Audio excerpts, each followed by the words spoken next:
Livro de Gênesis, capítulo 2. Quem não pegou a revista, pode pegar, mesmo que você não tenha dinheiro. Coloque seu nome, né? Porque são todas iguais. Para que você, caso venha perder, aí fica difícil achar se não tiver o seu nome. O nosso tema para esse trimestre, para esses próximos 3 meses, depois de termos estudado a batalha espiritual, é tudo sobre Jesus, Cristo revelado e anunciado no Antigo Testamento. Eu estou com a chave da irmã Cícera aqui, eu não sei se as irmãs vão precisar lá, mas caso precise ela vai me procurar. Tudo sobre Jesus, nós vamos pegar os textos do Antigo Testamento nesse trimestre e vamos ver o anúncio que eles fazem da pessoa de Jesus, desde do Gênesis, em todo o Antigo Testamento, vendo como essa revelação de Deus, ela vai se tornando cada vez mais clara, ela vai progredindo na sua clareza acerca de um Salvador que há de vir para salvar o homem que está caído em pecado, afastado de Deus, culpado e merecedor de juízo. E nós vamos ler Gênesis veja, terminando o capítulo 1, no versículo 30 e no versículo 31, nós temos o encerramento da criação. Eu vou dar algumas explicações básicas, eu não vou entrar assim,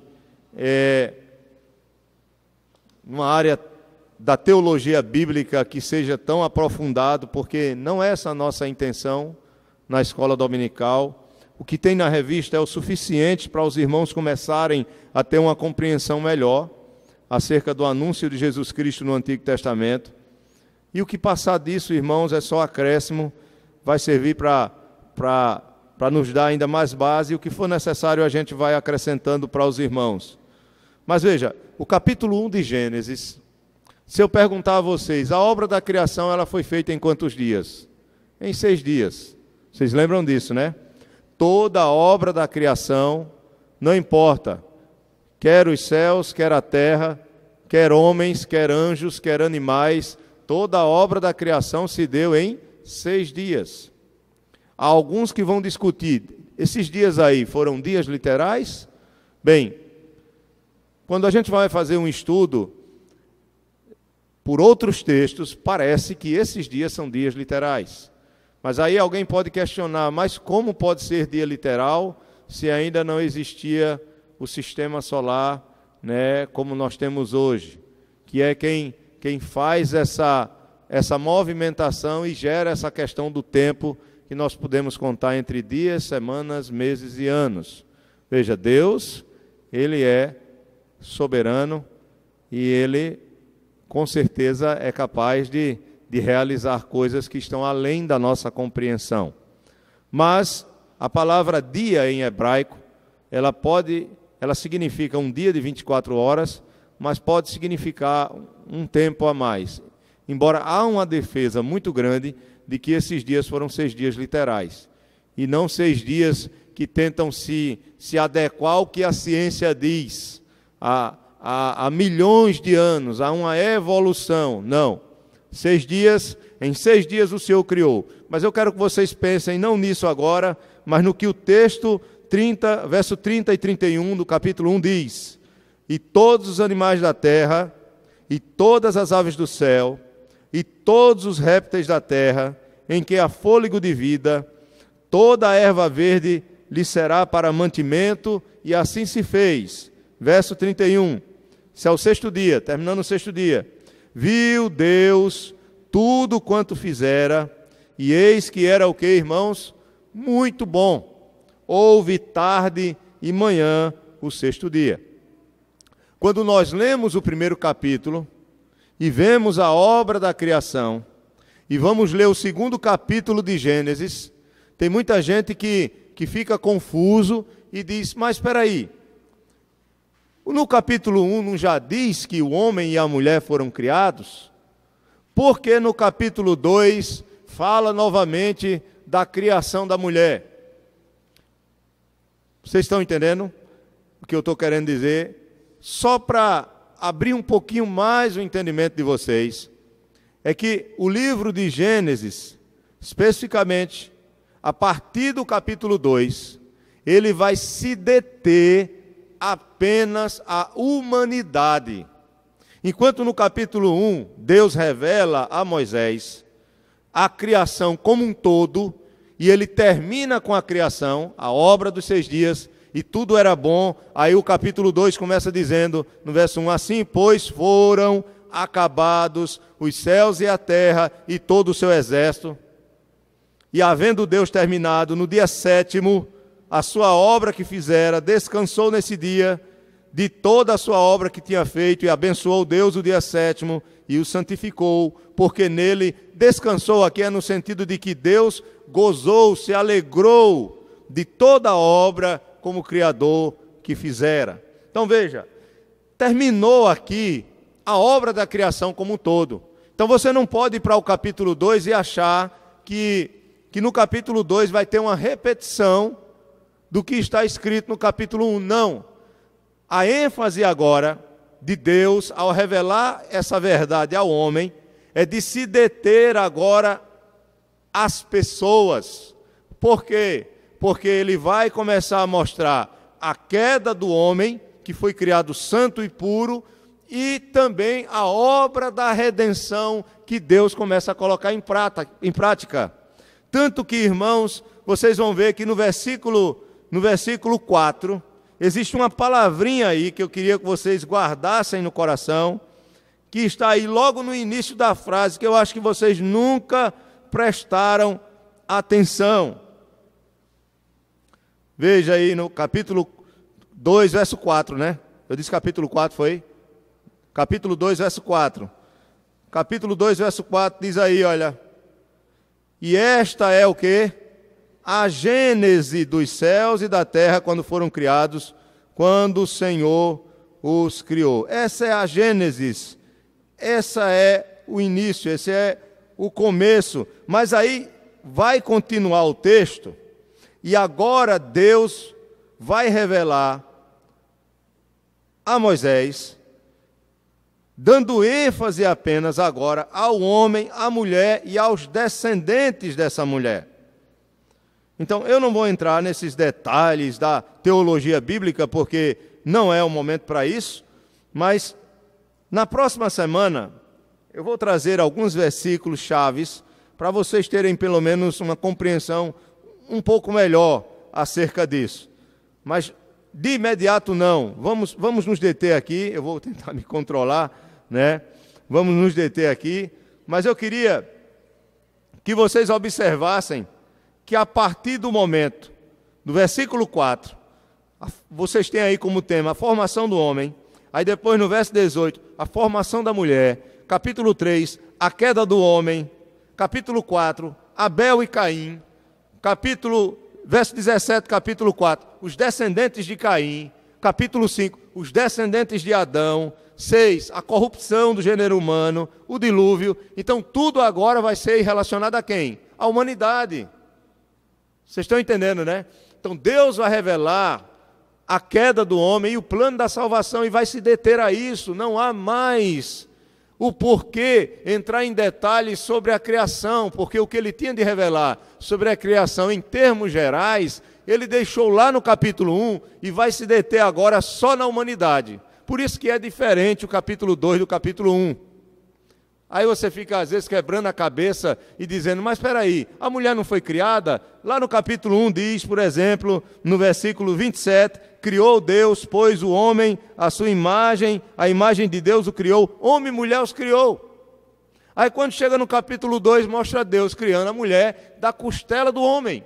E aí muita gente vai ler isso e fica confuso e diz, mas espera aí, o homem e a mulher não já tinham sido criados? Porque agora no capítulo 2 Deus está criando a mulher. Aí tem uns hereges que vão dizer que Adão teve 2 mulheres. Ah, rapaz, os camaradas querem ter mais de uma mulher de todo jeito, né? Os adúlteros. Porque tem uns uns hereges que vão criar uma mulher para Adão chamada Lilith. Já ouviram falar nisso? Não? Também não queremos saber não, porque quando a gente fala de heresia, a heresia se multiplica, né? Quando eu estava dizendo isso ontem para os jovens. Então, mas eles vão dizer que Adão tinha uma outra mulher, né? E que depois, olha, há uma confusão tão grande, e que não deu certo, e que acabou, e que aí depois vem essa mulher formada da sua costela, Eva. Irmãos, isso não existe. O que o capítulo 1 faz é um resumão da criação e diz que a criação se deu em 6 dias. E o capítulo 2 ele vai trazer detalhes que o capítulo 1 não traz, mas vai se deter apenas a Adão e a Eva, e a descendência de Adão e Eva, e o que aconteceu e a tentação. Como, por exemplo, no capítulo 1, nós não vemos a criação dos anjos sendo esclarecida. Mas quando você vai para o capítulo 2, no versículo 1, diz assim, pois foram acabados os céus e a terra, e todo o seu o quê? O seu exército. Então, alguns entendem que o exército dos céus aqui envolve também os anjos. E se os anjos também foram criados por Deus, foram criados nos 6 dias. Aí você diz, sim, como é que Satanás depois aparece usando uma serpente para tentar Eva e levar Eva e Adão a caírem? Se a gente não tem aí a história da queda do diabo, do pecado que houve lá no céu, da rebelião que houve dos anjos, de alguns anjos, mas é claro que entre a criação até a tentação, houve um período que nós não sabemos qual foi. Nós não sabemos quantos anos se deu. Então nós vamos estudar, irmãos, nessa primeira parte, nós não vamos nos deter, evidentemente, à queda, vamos falar sobre ela, mas nós vamos nos deter à promessa que vem depois dessa queda, que é o que nós vamos chamar de proto-evangelho. Mas vamos ler, capítulo 3, que eu acho que eu falei demais, não? Complicou para vocês?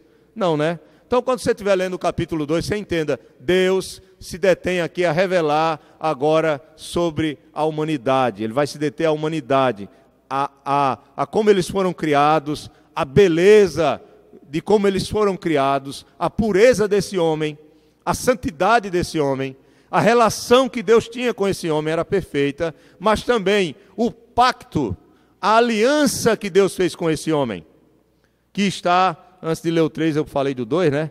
É porque eu estou ficando velho, eu estou esquecendo das coisas, mas aí o capítulo 2, vocês vão, eu comecei no 4 e era para eu ter continuado. Vamos começar no capítulo 2, verso 4. Esta é a gênese dos céus e da terra quando foram criados, quando o Senhor Deus os criou. Não havia ainda nenhuma planta do campo na terra, pois ainda nenhuma erva do campo havia brotado, porque o Senhor Deus não fizera chover sobre a terra e também não havia homem para lavrar o solo. Ele ainda está revelando sobre fatos da criação.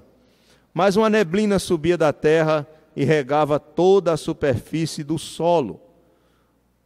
Então, provavelmente o homem não sabia o que era a chuva. As plantas eram regadas por essa neblina que subia da terra e regava o solo. Por isso que alguns acreditam que foi tão difícil as pessoas acreditarem que cairia água do céu no dilúvio, quando Noé começou a construir a arca. Mas isso vai ficar para depois, tá? Depois a gente chega lá. Verso 7, aí sim. Então formou o Senhor Deus ao homem do pó da terra, e lhe soprou nas narinas o fôlego de vida, e o homem passou a ser alma vivente. Está aqui a criação do homem e as suas duas composições. O homem é feito de barro, mas o homem também tem espírito, ou tem alma. Ele tem um elemento terreno, ou ele é feito de algo que já existia. Vocês estão entendendo, né? O homem é feito de um material pré-existente, pelo menos o seu corpo, pelo menos a sua carne. Mas é necessário que Deus, isso aqui é uma metáfora, sopre nas suas narinas, ou gere nesse homem que é feito de um elemento pré-existente, do pó da terra, o sopro de vida, que é a sua alma, que é o que constitui o homem interior. O homem é corpo e alma, ou corpo e espírito. A Bíblia diz que o corpo volta ao pó e o espírito volta a Deus, que o deu. Jesus Cristo diz, não temeis o que mata o corpo, mas sim o que pode lançar a tua alma onde? No inferno. E esse é Deus. Jesus diz àquele homem que estava ao seu lado na cruz, o ladrão, olha, hoje mesmo estarás comigo no paraíso. Só que o corpo deles, tanto de Cristo como do ladrão, iria ser sepultado, mas o espírito estaria já no paraíso, na glória, gozando da presença do Senhor. Nós não acreditamos que existe corpo, alma e espírito. Isso é, irmãos, uma teologia influenciada pela filosofia grega. Não é bíblico. Biblicamente, o judeu sempre entendeu que o homem tem apenas uma composição por dois elementos, se eu posso chamar assim. Um elemento que é matéria e um elemento que não é material, que é espiritual. Agora, eles querem dividir esse elemento espiritual em alma, psique, e espírito. Pneuma, de pneu, vento, querem dividir, mas não tem fundamento. Só tem 3 textos bíblicos que dizem que o homem tem corpo, alma e espírito, e mesmo assim são textos poéticos. Enquanto tem dezenas de textos dizendo que alma e espírito é a mesma coisa, tem 3 textos que são poéticos. Por exemplo, um é o Cântico de Maria. Minha alma engrandece ao Senhor, meu espírito se alegra em Deus, meu Salvador. Isso é um paralelismo. A alma que engrandece é a mesma coisa do espírito que se alegra. Vocês estão entendendo, O outro texto é o de Hebreus, que diz que a palavra de Deus é como uma espada, veja, uma metáfora, que corta ao ponto de dividir juntas e medulas, alma e espírito. Se pudesse dividir. Há outro texto, que é aquele que diz que nós devemos ser santificados em tudo, no corpo, na alma e no espírito. E aí os estudiosos entendem isso como uma repetição. Como Jesus dizia, em verdade vos digo. Então, às vezes se repete a palavra ou o sentido da coisa usando sinônimos para dar mais ênfase àquilo que ele está querendo dizer, a santificação. Enquanto que na Bíblia toda você vai ver alma num canto, espírito no outro, espírito num canto, alma no outro. Então, por exemplo, se o corpo volta ao pó e o espírito volta a Deus, para onde foi a alma? Se tivesse 3 elementos. Se nós não devemos temer quem mata o corpo, mas quem pode lançar a alma no inferno, para onde vai o espírito? Se tivesse 3 elementos. Então são perguntas que os tricotomistas não têm respostas. Então é melhor ficar com a coisa mais simples, tá? É muito melhor ficar sempre com o mais simples. Porque o que passar disso, eu não vou dizer que vem do maligno não, mas o que passar disso é muita especulação, tá bom? Respeitando, é claro, quem eu fui doutrinado acreditando que tinha 3, Fui doutrinado assim. Depois que eu fui estudando, eu digo, opa, peraí, tem alguma coisa aí estranha. Não é por aí. Onde é que está a minha alma? Onde é que está o meu espírito? Que negócio é esse? Que confusão é essa? E nós somos um só, tá? Coração, a Bíblia vai usar coração como referência de isso também, como alma ou espírito, também tem coração. Paulo vai falar muito do homem interior. O homem interior é isso também, é o espírito, é a alma, Cristo ser formado no seu homem interior. Só que, vejam, isso que Flávio falou é interessante. Entendam que não há como separar, está tudo misturado. Veja, quando o coração está dolorido, isso é expressado aonde? No rosto. Porque não tem como, por exemplo, eu estou doente no corpo, não estou sentindo no espírito ou na alma. Eu estou doente na minha alma, não estou sentindo no corpo. Não, nós somos um só. Está tudo, Vocês estão entendendo? Não tem como eu chegar para a irmã Silene e dizer, irmã Silene, fazer feito os espíritas. Eu estou vendo a tua áurea, Eu vou separar aqui a tua alma e aqui está o teu... Não tem. Tá, se você levar um beliscão, vai doer no corpo, mas você vai sentir na alma, você vai ficar ferido, magoado com aquela pessoa que te beliscou. Porque nós somos um só. Só quem consegue separar isso, a Bíblia diz que é o quê? A morte. É a morte que separa o corpo da alma, é que faz o corpo voltar ao pó e sim o espírito voltar para Deus, ou não, né? Ou ser julgado por Deus. De todo jeito é Deus quem vai destinar, né, a realidade desse estado, se é na glória ou se é no inferno. Mas nós vamos esperar, quer crentes em Jesus Cristo ou quer ímpios, vamos esperar o quê? A ressurreição do corpo. Por que nós vamos ter que ressuscitar? Porque até os ímpios vão ressuscitar, não com o corpo igual de Jesus, somente os crentes. Mas por que nós vamos ressuscitar? Porque nós só seremos completos depois da ressurreição. O corpo, ele é necessário para que nós sejamos o que somos, assim como Deus nos fez. Mas eu estou entrando em tanto detalhe, né? Vamos continuar a leitura, né? Vamos lá, versículo 8. E plantou o Senhor Deus um jardim no Éden, na direção do Oriente, pois nele o homem que havia formado. Do solo fez o Senhor Deus brotar toda sorte de árvores agradáveis à vista e boas para alimento. Veja, Deus fez brotar. Prestem atenção nesses detalhes. Deus fez brotar árvores, toda sorte de árvores agradáveis à vista e boas para alimento. E havia também, no meio desse jardim maravilhoso, duas árvores. Ele vai dizer, a primeira, a árvore do quê? Da vida, no meio do jardim. Mas havia outra árvore, e a árvore do conhecimento do bem e do mal. E saía um rio do Éden. A palavra Éden quer dizer delícias. Jardim de delícias é jardim do Éden. Para regar o jardim, dali se dividia, repartindo-se em 4 braços. O primeiro chama-se Pison, é o que rodeia a terra de Avilá, onde há ouro.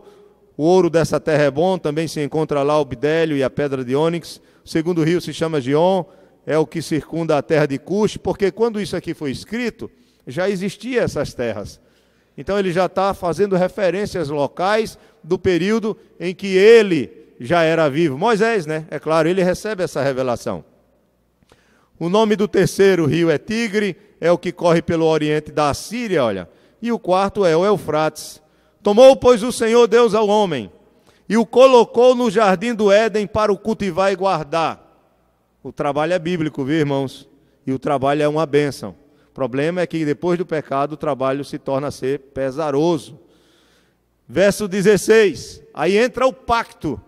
Havia santidade, pureza, não havia pecado, não havia nada de ruim na vida do homem, nem dos animais, nem na natureza. Mas aí chega no 16, Deus ele entra em aliança pactual, ou um pacto com esse homem que é chamado pacto das obras, e diz o Senhor a ele, de toda a árvore do jardim comerás o quê?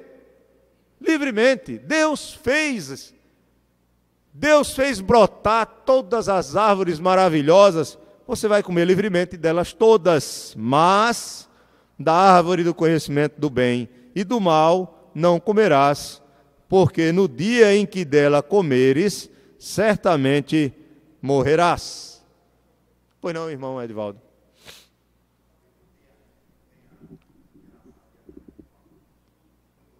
Certo? Herbívoros. É isso, né?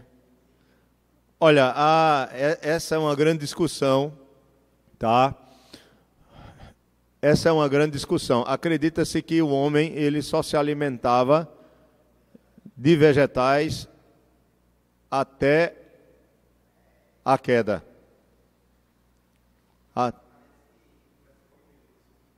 Tem no capítulo 9, sim, tem no capítulo 9 depois do dilúvio, né? Mas há uma discussão até mesmo sobre, por exemplo, foi muito boa. Os irmãos ouviram a pergunta dele? Não. Quem não ouviu, a pergunta foi o seguinte: se os animais e os homens se alimentavam apenas de vegetais, né? Tá? Nesse período.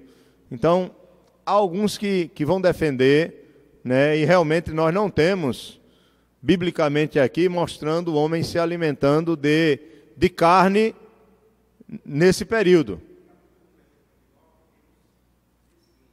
No capítulo 9, né? 29.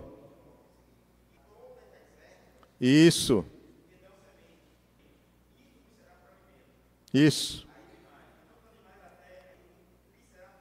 Correto, correto. Aí quando vai para o capítulo 9, versículo 2, aí diz: pavor e medo de vós virão sobre todos os animais da terra e sobre todas as aves do céu. E aí ele vai, aí verso 3 ele diz: tudo que se move e vive, ser-vos-á por alimento, como vos dei a erva verde, tudo vos dou agora, né? Aí pronto, está correto.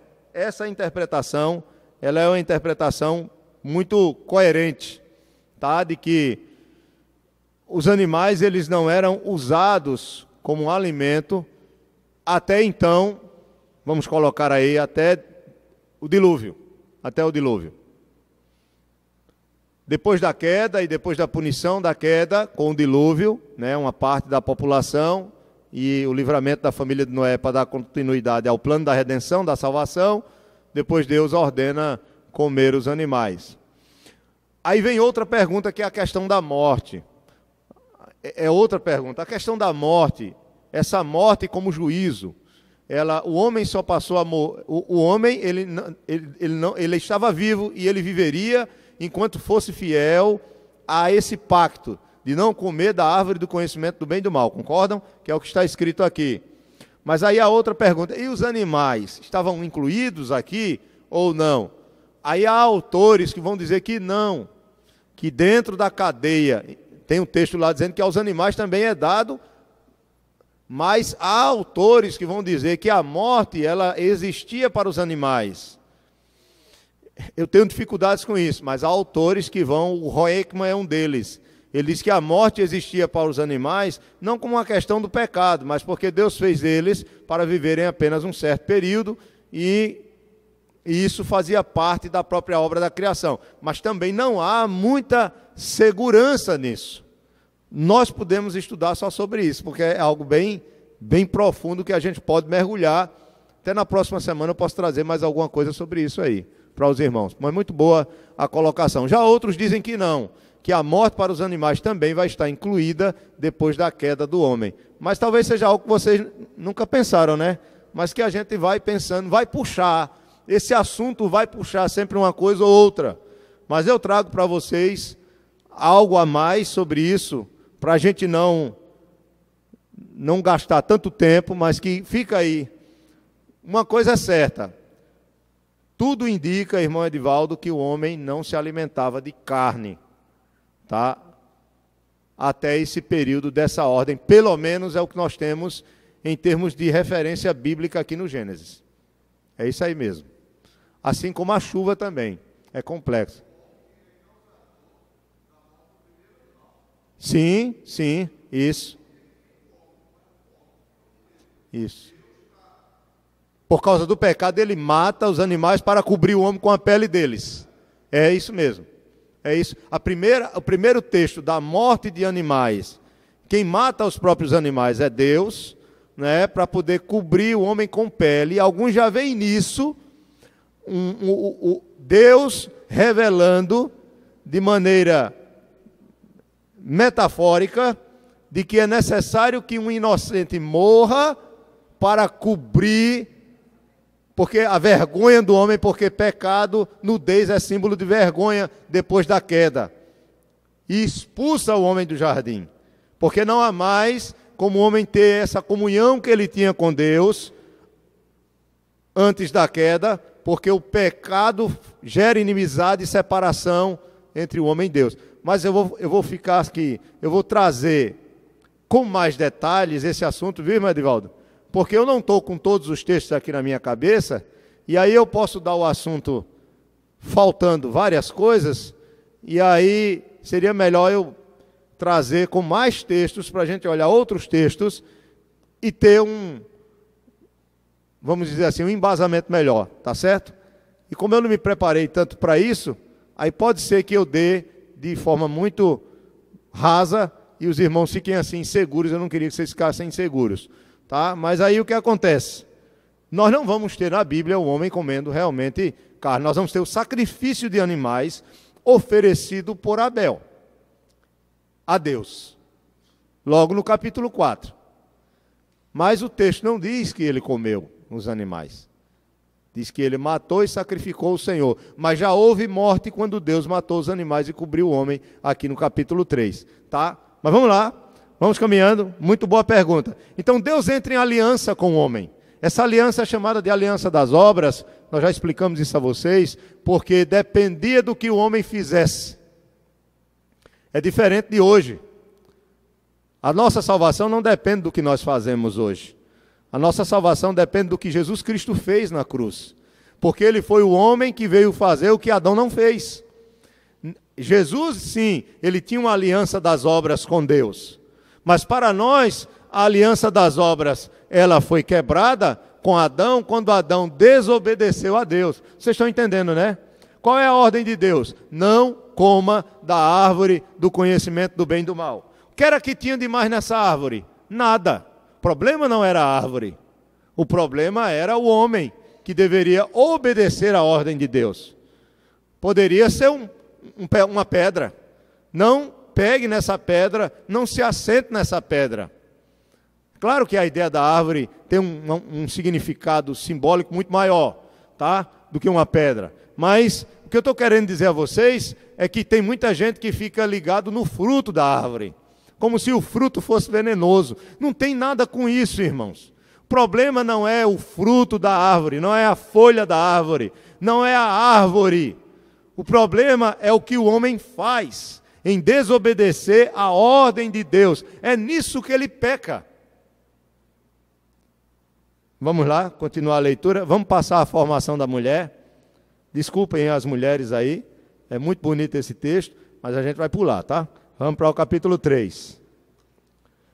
A palavra foi clara. No dia em que dela comerdes, certamente morrerás. Essa é a ordem. Quem foi que recebeu a ordem? Foi Adão ou Eva? Adão. Então Adão deveria ensinar, como cabeça da mulher, ele deveria passar esse ensinamento para Eva. E ele passou, viu? Nós vamos ver que ele passou. Capítulo 3. Mas a serpente, mais sagaz que todos os animais selváticos que o Senhor Deus tinha feito, claro, mais sagaz no sentido da sua natureza. A serpente aqui é uma serpente animal mesmo. Alguns acreditam que, assim como o anjo falou pela jumenta de Balaão, há uma capacidade, pela permissão de Deus, de anjos conseguirem, não sabemos como, falar através de animais. Não há nenhuma heresia aqui, tá? Isso aconteceu. Agora não queira dizer que seu cachorro está conversando com você, pelo amor de Deus, porque eu sempre brinco aqui, né? Que uma irmã chegou para mim e disse: pastor, todos os dias de manhã eu converso com as minhas rosas, eu converso com as minhas flores. Eu disse: está certo, irmã, mas quando as flores estiverem conversando com a senhora me diga, viu? Porque aí é um problema, tá? Enquanto só a senhora estiver conversando, tá ótimo. Mas quando as rosas começarem a responder, a senhora der bom dia, e a rosa lá disser bom dia, e a Margarida disser bom dia, tudo bem? Aí tem alguma coisa que está fora do lugar. A gente tem que ter cuidado, né? É igual o cachorro. A gente não fala com o cachorro, né? Conversa com o cachorro como se fosse uma pessoa, com um gato. Agora, se ele começar a responder, aí tem alguma coisa errada também, tá? Então, o que acontece? Não é normal uma cobra falar. Só se for em, fantoche. Mas aqui diz que, de alguma forma, Satanás, ele vai usar essa serpente para tentar Eva. Diz o texto seguinte: é assim, e outra, diz que essa serpente foi os animais que Deus tinha feito. Então era um animal. Não é uma metáfora aqui. O texto está dizendo aqui: mais a serpente, mais sagaz que todos os animais selváticos que o Senhor Deus tinha feito, disse à mulher. Então o diabo, de alguma forma, ele usa essa serpente por permissão divina. E aí começa a dialogar com a mulher. É claro que tudo é muito rápido. É assim que Deus disse: não comereis de toda a árvore do jardim. Onde é que está o erro aqui? Onde é que está o erro? Deus não disse isso. Olha o que é que a serpente faz. Ela exagera a ordem de Deus. Deus disse que o homem não poderia comer somente de o quê? De uma árvore. Ele podia comer de todas as outras. Aí o diabo chega deturpando a palavra de Deus, que é isso que ele sempre vai fazer conosco, dizendo, é assim que Deus disse, para colocar dúvida no coração de Eva. Não comereis de toda a árvore do jardim. Veja, ele exagerou a ordem de Deus. Ele já começou a colocar dúvida no coração de Eva de que Deus é bom. Ele começou a já jogar assim, dizendo, olha, esse Deus aí que te fez, ele não é muito bonzinho não, viu? Porque ele fez todas as árvores e disse que você não deve comer delas. Mas Deus não fez isso. Ele fez todas as árvores brotarem para que o homem comesse de todas as árvores, mas não comesse da árvore do conhecimento do bem e do mal. Então ele exagera. Respondeu a mulher, olha como ela já ficou titubeando. Do fruto das árvores, verso 2 do capítulo 3, do jardim, podemos comer. Respondeu certo, não respondeu? Adão tinha ensinado a ela bem. Mas onde é que está a dúvida? A dúvida está no verso 3. Ela começou a titubear. Mas, do fruto da árvore que está no meio do jardim, disse Deus, dele não comereis, nem... Não tem isso, nem tocareis. Isso aqui já foi a insegurança dela, e Satanás percebeu isso. Satanás é muito astuto. Quando ela disse, nem tocareis, Satanás já disse, ela já está insegura. Ela já disse isso para se defender. Claro, ela ficou com medo. E ela já se sentiu tão insegura que ela disse, olha, não, a gente não pode comer e nem tocar. Vocês estão entendendo? Quando uma pessoa está com medo, fica ali com medo, assustada e já, olha, não pode fazer isso e nem sequer, eu não quero nem chegar perto. Não pode nem tocar. E aí, olha o que, para que não morrais. Verso 4, irmãos. Olha o que o diabo vai fazer. Ele vai dizer o seguinte. Primeiro ele exagera a ordem de Deus. Depois ele minimiza o juízo de Deus. A punição de Deus. Olha o que ele diz no verso 4. Quando ela diz, para que não morrais. No verso 4 ele diz, então a serpente disse à mulher, olha, é certo que não morrereis. Veja, de um lado ele exagera, do outro ele minimiza. Ele exagera e diz que nosso Deus não é bom. E depois ele minimiza e dizendo, olha, ele não é tão justo. Ele não vai matar ninguém. Ele não vai punir ninguém. Vocês vão morrer não. Não é assim que o mundo pensa. Ah, vamos viver a nossa vida. No final de contas todo mundo vai estar no céu. No final de contas todo mundo vai, né? Vai ser perdoado por Deus, porque Deus é amor. Foi isso que Satanás disse a Eva. Eva, isso é conversa de Deus, Eva. Falei igual a paraibana agora, né? Isso é conversa de Deus. Isso não vai acontecer não. É certo que você não vai morrer. E aí ele vai agora dizer que Deus era egoísta. Que Deus queria um conhecimento somente para ele. Como se Deus também fosse ou provasse na prática o que é o mal. E isso Deus não faz. Deus é o puro bem. Deus é plenamente santo. Verso 5 ele dá a explicação.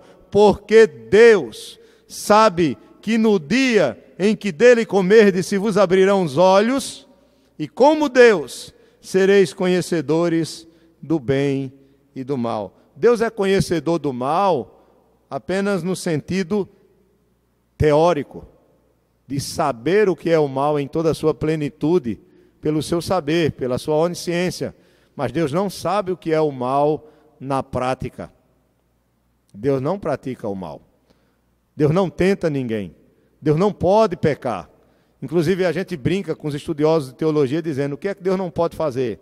Se Deus pode todas as coisas, tem algumas coisas que Deus não pode fazer? Tem. Deus não pode deixar de ser Deus. Deus não pode negar a si mesmo. Deus não pode deixar de ser santo. Deus não pode pecar. Vocês estão entendendo? Deus não pode fazer algo que seja contrário ao que Ele é. Então tudo que Deus é plenamente. Então, quando você estuda os atributos de Deus, Deus não pode cair, Deus não pode deixar de ser Deus, Deus não pode mudar. Deus não pode deixar de ser santo, Deus não pode pecar. Então o conhecimento do mal que Deus tem é um conhecimento teórico, é o conhecimento da sua onisciência, de que nada foge do seu saber. Mas ele não conhece o mal na prática, mas Satanás diz, olha, vocês vão ser como ele, e é essa sempre a tentação contra o homem, de que o homem pode ser aquilo que Deus é, de que o homem pode alcançar muito mais do que ele é, ele não pode se limitar a ser criatura, a ser limitado a uma vida curta, por causa da queda, sempre é aquilo que você pode,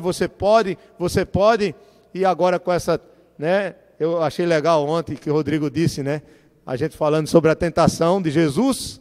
E qual foi a tentação de Jesus? Satanás fez essas mesmas tentações sobre Jesus. Que eu falei sobre o pecado dos 3 P's ontem para os jovens. Quais são os pecados dos 3 P's? É o pecado do prazer, é o pecado do poder e é o pecado da possessão. Com Jesus, o pecado do prazer transforma a pedra em pão. Depois o pecado do poder, pula daqui de cima até embaixo, porque está escrito, aos anjos ele dará ordem e eles te sustentarão. O pecado do poder, eu posso. Jesus diz, primeiro, sobre a pedra, nem só de pão viverá o homem, mas de toda palavra que procede da boca de Deus. Segunda tentação, ele diz, ao Senhor teu Deus não tentarás. Então o poder não é meu, o poder é dele, eu tenho que depender dele. Não sou eu que faço o que quero e vou pular daqui e ele tem a obrigação de me sustentar, não. E o terceiro, Satanás, o P da possessão. Te dou todos os reinos do mundo, se prostrado me adorares. Veja, a Eva, Jesus disse, ao Senhor teu Deus somente adorarás e prestarás culto. A Eva, ele fez a mesma coisa. Primeiro, ele diz a ela, foi isso que foi dito, não comerás de todas as árvores. Coma, satisfaça o seu prazer de comer, coma dessa árvore que você não pode comer. Segunda coisa, você terá poder como Deus, você será como Deus e terá a sabedoria ou as possessões que somente Deus tem. Ele é conhecedor do bem e do mal, e Ele não quer que vocês sejam como Ele. Veja, absorva isso. E ontem, Rodrigo estava falando, quando a gente estava falando sobre as tentações de Jesus, que o primeiro pregador coach, né, foi o próprio diabo, né? Foi o primeiro pregador coach. Você pode, né? Você pode pular. Você pode ter, aqui, eu te dou, não é isso? Não foi isso, Rodrigo, que você falou? Foi sobre o pular, né? É a primeira, pode pular. Você é filho de Deus, transforma a pedra em pão, né? Também foi o primeiro pregador da prosperidade. Então, meus irmãos, muito cuidado com isso, tá? Muito cuidado com isso. Muito cuidado com essas novas pregações que tem isso, que você pode, porque é a mesma coisa que Satanás fez, e é a mesma coisa que Satanás continua fazendo com seus falsos mestres. Enquanto que o lugar do homem é ser quebrantado e humilhado na presença de Deus, Satanás sempre tenta colocar o homem numa posição que não é dele. Satanás sempre tenta tirar o homem daquela condição que ele realmente está, de pecador, de miserável, de que precisa se arrepender de seus pecados e de buscar a sua salvação em Jesus Cristo. Então houve a queda, ela caiu. Oi? Mais de volta.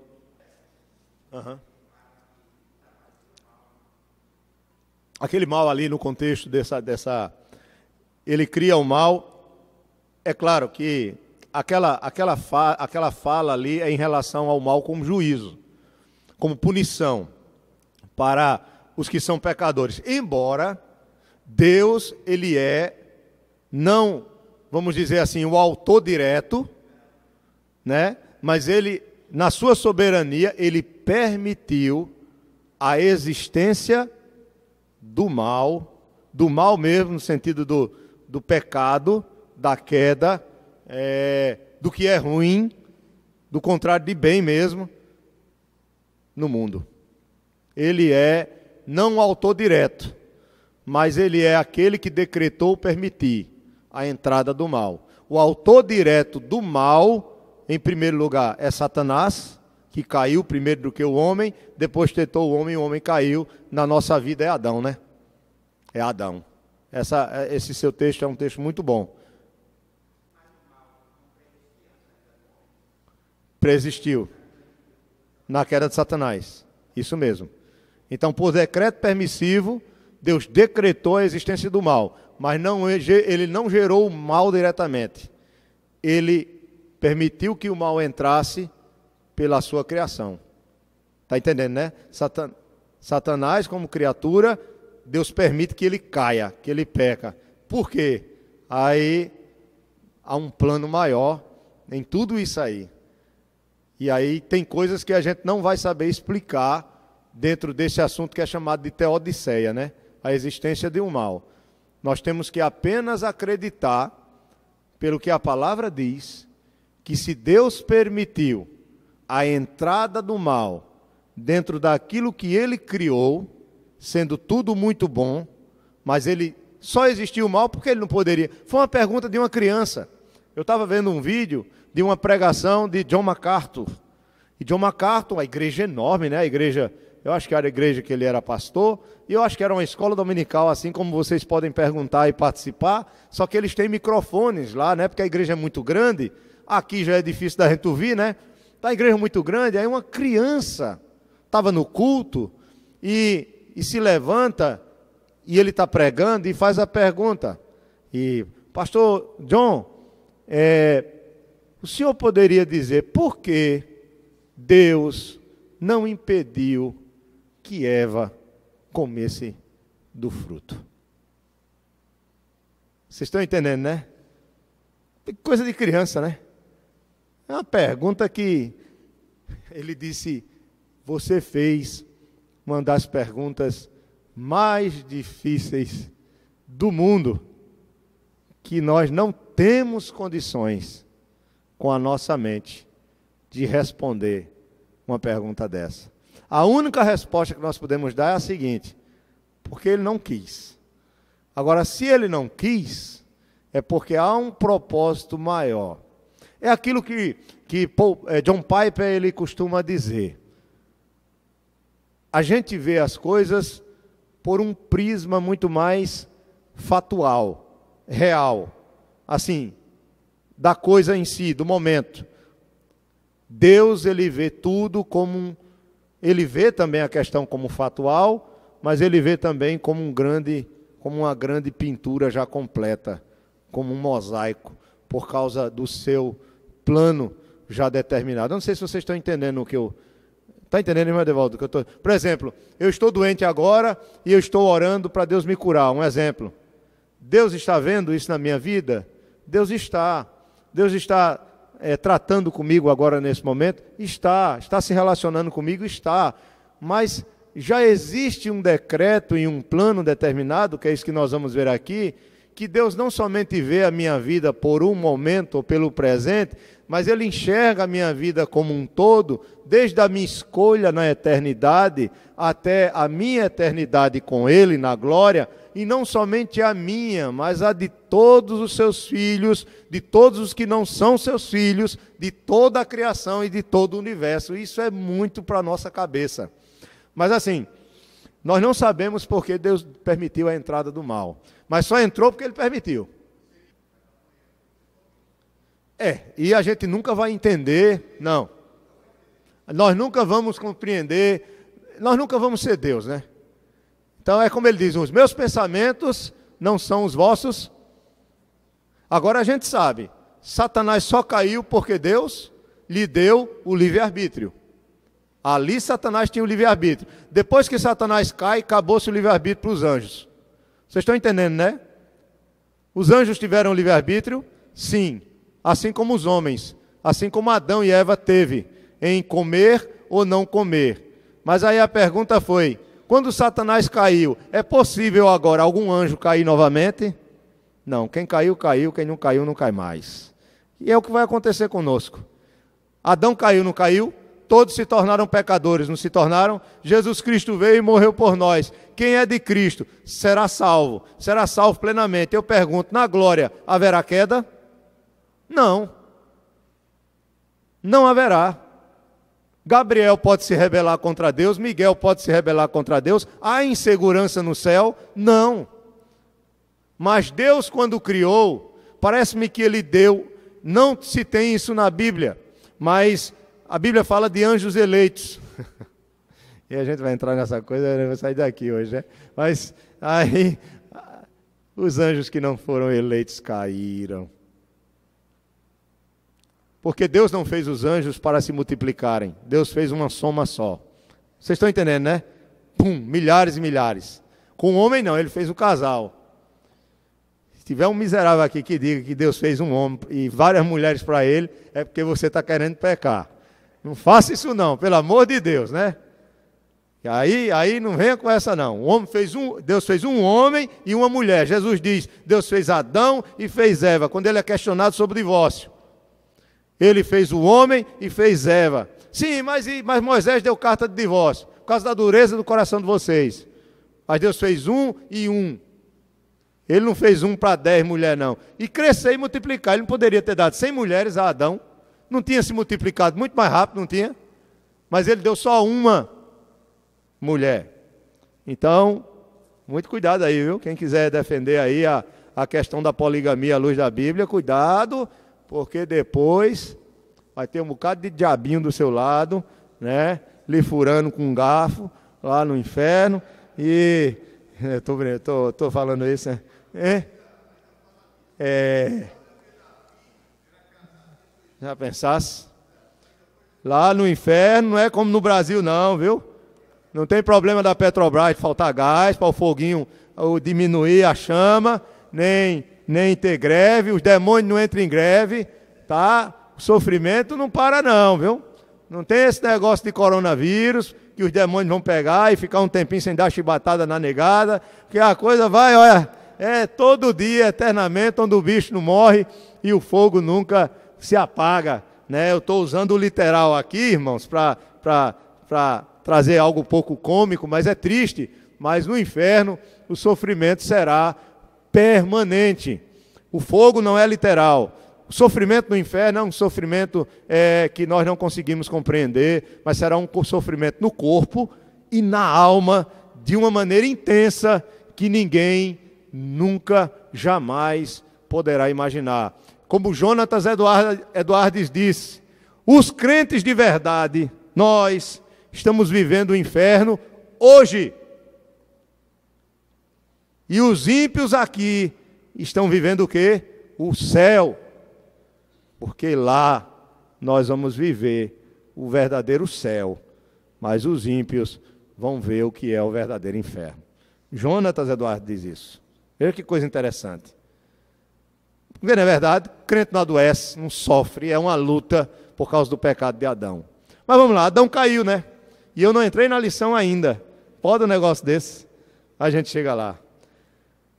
É porque o assunto é muito interessante. Quando ele cai, Deus começa a amaldiçoar. O que Deus disse realmente aconteceu. Veja aí, vamos só ler agora. A partir do versículo, houve a queda. Então, a partir do versículo 8 de Gênesis 3. Quando ouviram a voz do Senhor, Deus, que andava no jardim pela viração do dia, esconderam-se da presença do Senhor. Veja, o que havia comunhão agora não tem mais, por causa do pecado, da desobediência. O homem e sua mulher por entre as árvores do jardim, e chamou o Senhor, Deus ao homem. Veja que Deus chamou o homem, e não Eva, porque o homem era responsável pela sua mulher. Ele era o cabeça dela, ele tinha que proteger ela, cuidar dela. Ele não deveria ter permitido que ela ficasse sozinha aquele período ali sendo tentada. Deveria estar ao seu lado, protegendo ela. Então, ele chama Adão. Adão, vem cá.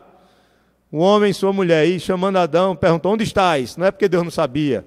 Ele estava querendo levar Adão a pensar o porquê dele estar se escondendo.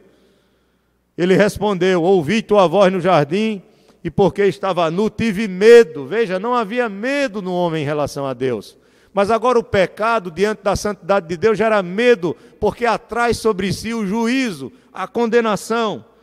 E aí, ele se escondeu. Perguntou-lhe Deus, quem te fez saber que estavas nu? comestes da árvore de que te ordenei que não comesses? Então disse o homem: a mulher que me destes por esposa. Sempre a culpa é da mulher, né? Mas na verdade ele estava culpando a mulher não, ele estava culpando era Deus, a mulher que tu me destes. Olha como o homem é sagaz. Já é o pecado dentro dele.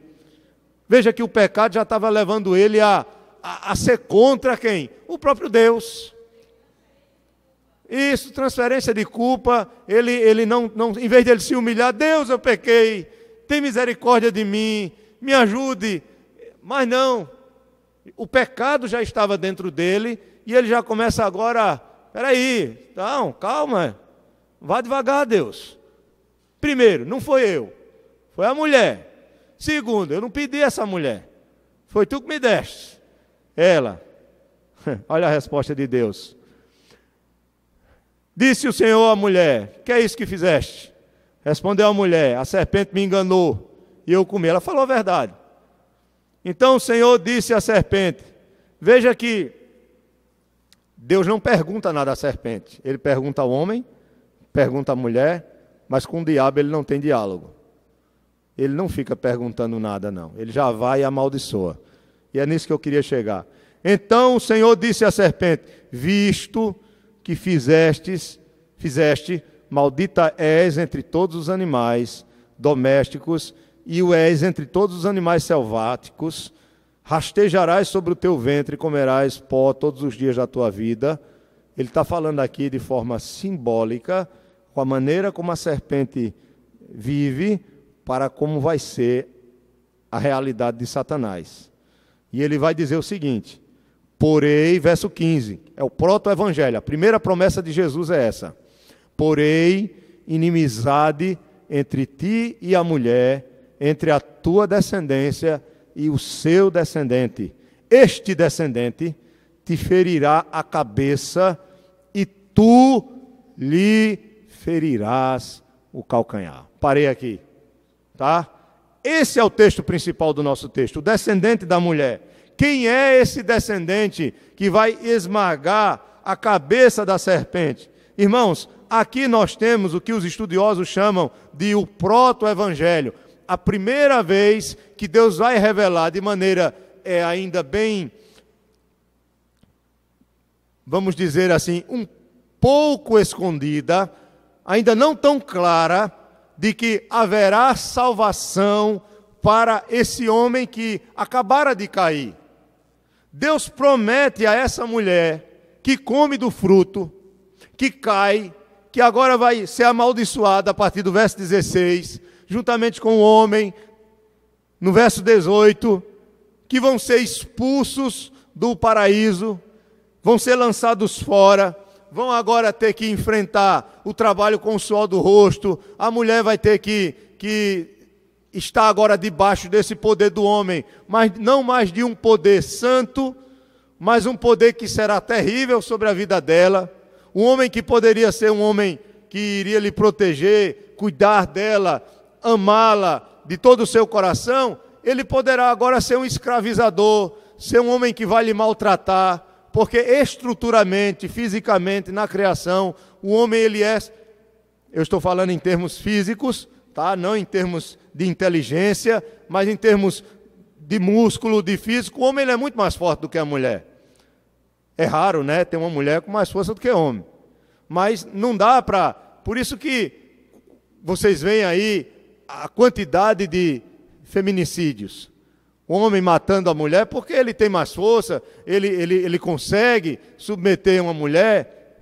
Eu conheci um homem que ele queria sair de casa e a mulher dele era mais forte que ele, ela encostava ele na parede assim e dizia: você não vai sair não. E ele não saía mesmo não.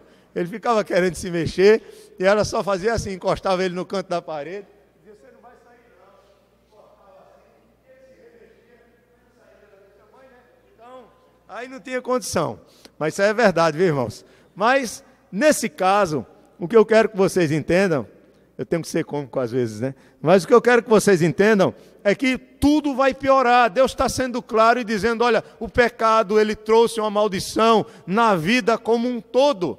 Ele contaminou todo homem, todas as áreas do seu ser. a sua vontade, o seu intelecto, né, os seus desejos, tudo, suas palavras, seus pensamentos, o pecado contaminou tudo, não há um justo sequer, não há quem faça o bem, não há quem busque a Deus, e prejudicou todas as áreas da vida, até mesmo a criação, como Paulo vai dizer, que a criação geme, esperando para ser redimida no dia da salvação dos filhos de Deus, lá em Romanos, a partir do verso 18, a partir do verso 18. Então, vocês estão entendendo, o pecado, ele trouxe todos os males da vida, mas dentro dessa calamidade, ou dessa queda, nós temos um Deus maravilhoso, que no versículo 15, nós temos a primeira promessa: mulher, de você virá um descendente, e ele vai esmagar, vamos entender o que significa esmagar. Na nossa lição aí, primeiro ponto é a promessa do descendente. E eu não vou ler, porque eu já estou trabalhando aqui tudo no próprio texto. Essa promessa é chamada de proto-evangelho, porque é o primeiro anúncio da salvação que vem por meio de um descendente no Antigo Testamento. E veja, é interessante que Eva entendeu que do seu ventre, literalmente, viria um Salvador. Tanto que quando nasce o primeiro filho, chamado Caim, o nome Caim significa o quê? Adquirir um varão com o auxílio do Senhor. Então, ela acha, claro, porque a promessa, Deus, ele não revela tudo de maneira clara, irmãos. Entendam, a revelação da salvação, da redenção, do plano salvador para o homem caído, vai acontecer durante anos.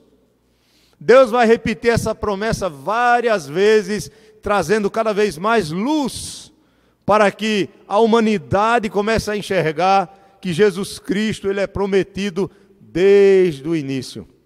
E a primeira promessa dele está aqui. Não esqueçam disso. A primeira promessa de um descendente, que é um Salvador.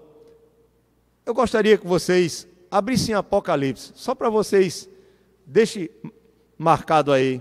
Não está na revista, mas abrem Apocalipse, para vocês perceberem como Satanás entendeu também. Não só a mulher, nós vimos que a mulher deu o nome de seu filho de Caim, e a palavra Caim é recebi um varão com auxílio do Senhor. Alguns acham até que pode significar adquirir um varão, a saber, o Senhor, em hebraico, mas não se tem certeza. Mas abra em Apocalipse capítulo 12, e veja que coisa interessante. Capítulo 12, versículo 1. Aí vocês me digam se Satanás não é astuto ou não é. Se Satanás não entendeu ou não entendeu essa mensagem. Ele estava lá, não estava? Ouvindo a promessa que Deus deu à mulher, que da mulher sairia um descendente que iria esmagar a cabeça dele. Ele estava lá ouvindo. Olha o que diz o capítulo 12 de Apocalipse. Viu-se grande sinal no céu, a saber, uma mulher vestida do sol, com uma lua debaixo dos pés e uma coroa de 12 estrelas na cabeça, que, achando-se grávida, grita com as dores de parto, sofrendo tormentas para dar à luz. Viu-se também outro sinal no céu, e eis que um dragão grande e vermelho, com 7 cabeças, 10 chifres, e nas cabeças 7 diademas. 7 diademas, tá? A sua cauda arrastava a terça parte das estrelas do céu, as quais lançou para a terra, e o dragão se deteve em frente da mulher que estava para dar à luz, a fim de lhe devorar o quê? O filho, quando nascesse. Nasceu-lhe, pois, um filho varão, que há de reger todas as nações com cetro de ferro, e o seu filho foi arrebatado para Deus até o seu trono. A mulher, porém, fugiu para o deserto, onde lhe havia Deus preparado lugar para que nele a sustentassem durante 260 dias. Vamos ver quem é esse dragão? Verso 9. E foi expulso o grande dragão. Olha quem é o dragão. A antiga o quê? Serpente, que se chama Diabo e Satanás. O sedutor de todo mundo, sim, foi atirado para a terra e com ele os seus anjos. Que texto interessante, hein? Que mulher é essa que está com dores de parto para dar à luz? A igreja do Antigo Testamento. Sem dúvida nenhuma. A igreja do Antigo Testamento, todo o plano redentor de Deus, o povo de Deus no Antigo Testamento, está sendo preparado para vir quem? Jesus. Quais são as artimanhas de Satanás durante todo o período do Antigo Testamento? É para destruir quem? Ele tentou destruir quem? O povo de Deus. Quando ele viu isso aqui revelado, de que viria um descendente, o que é que acontece com Faraó? Ele manda matar quem? Todos os filhos do quem? As mulheres ou os homens?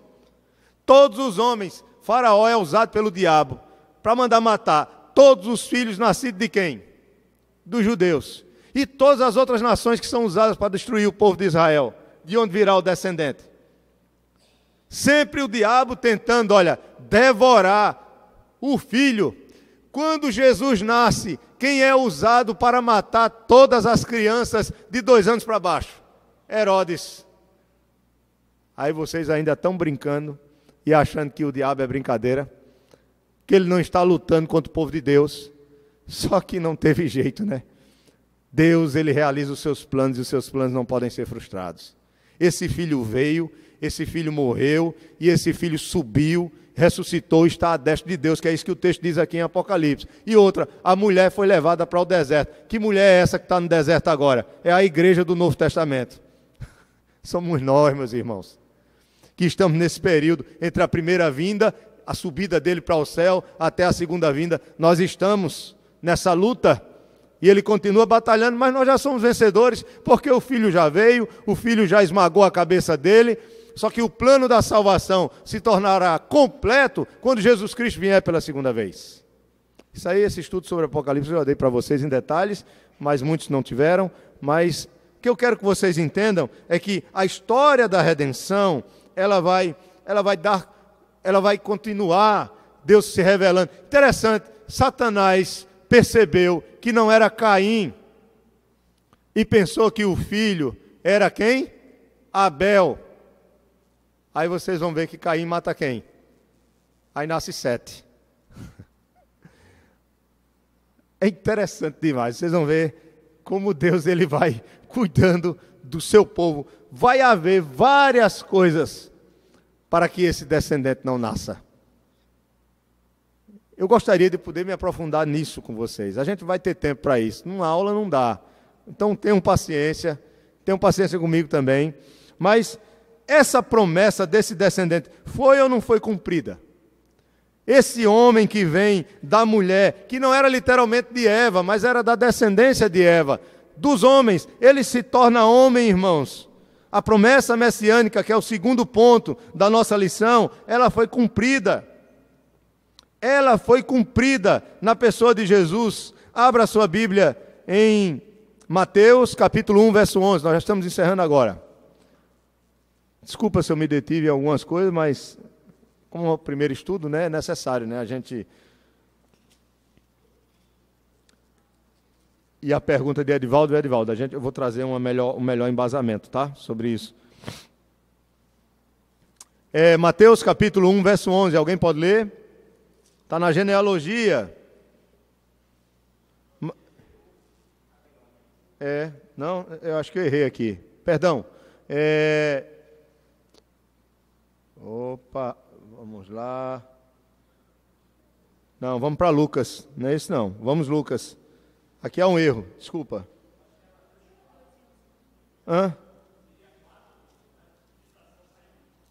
É 4. Não é 4:11 não. É Lucas. Vamos para Lucas. Lucas 4. Lucas 4. É a genealogia de Jesus, mas é até Adão. É Lucas 4, é isso mesmo. Lucas 4, desculpe, irmãos. Está um erro aqui na nossa lição, viu? Então deixa isso de lado. Tá, é porque ele está mostrando aqui, tudo bem, Desculpa, eu que estou enrolado com o texto.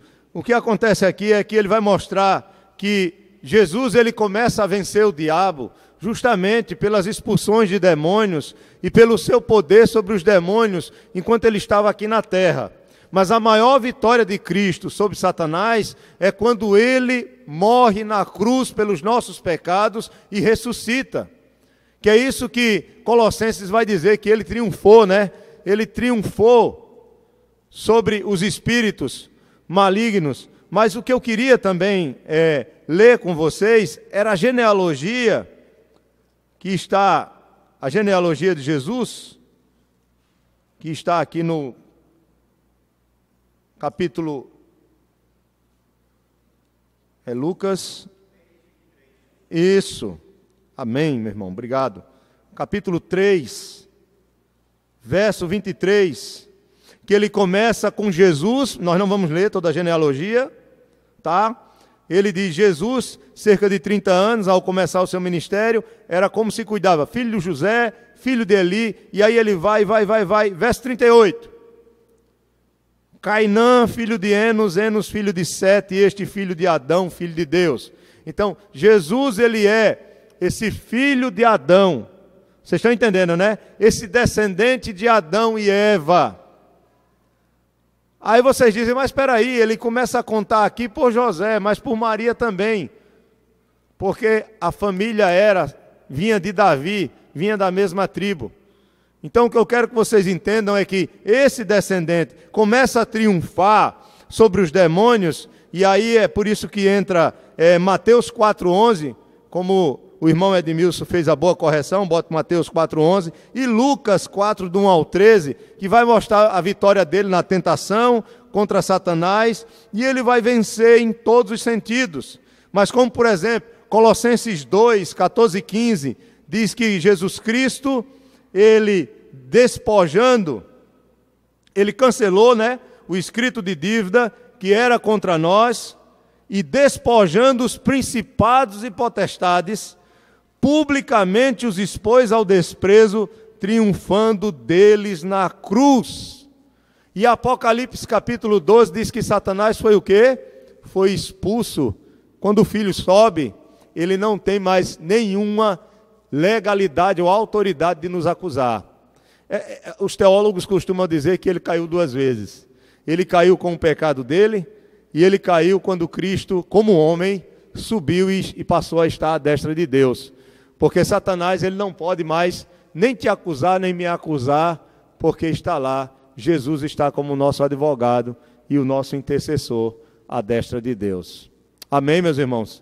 Então essa promessa, ela se cumpre também, porque quando Jesus morre por nós e ressuscita, Satanás ele é amarrado, ele é restringido, ele não pode mais enganar as nações.